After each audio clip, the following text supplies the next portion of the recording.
कामावर गेलो होतो ना, हा तर आमचा मालक मला भेटला होता. हा त्यांनी मला सांगितलं या महिन्यात माझं पेमेंट वाढणार आहे. त्याच्यामुळे खुश आहे का तुम्ही? हा मग खरं खरंच ना ग, माझी शपथ. तुझी शपथ नाही घेऊ शकत नाही.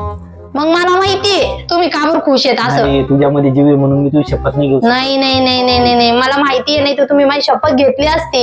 खरं बोला कुठे गेले होते, मला सगळं माहिती बरं का. तुम्ही कुठे गेले होते, कुठे गेलो तुम्ही? खरं बोला कुठे गेले होते. आणि तुम्हाला कोणाचा फोन चालू होता? तुम्ही इथून गेले ना तेव्हाच वाटलं होतं मला कोणाचा तरी फोन येलो होता तुम्हाला. नाही तो साहेबाचा होता ना, मग सकाळी फोन साहेबाचा फोन आला. मग तुम्ही का बरं माझी शपथ नाही घेऊ राहिले?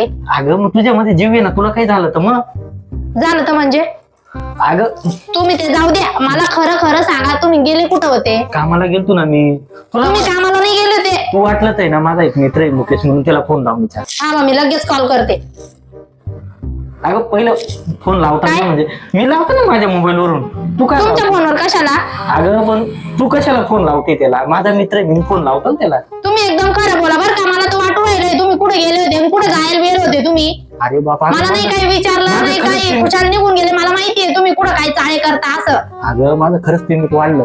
काय पेमेंट वाढलं? पेमेंट नाही वाढलं तुमचं. मग कोणत्या बाई सोबत होत्या, कोणती सटवी होती तुमच्या संग? मला माहिती पडलंय बरोबर.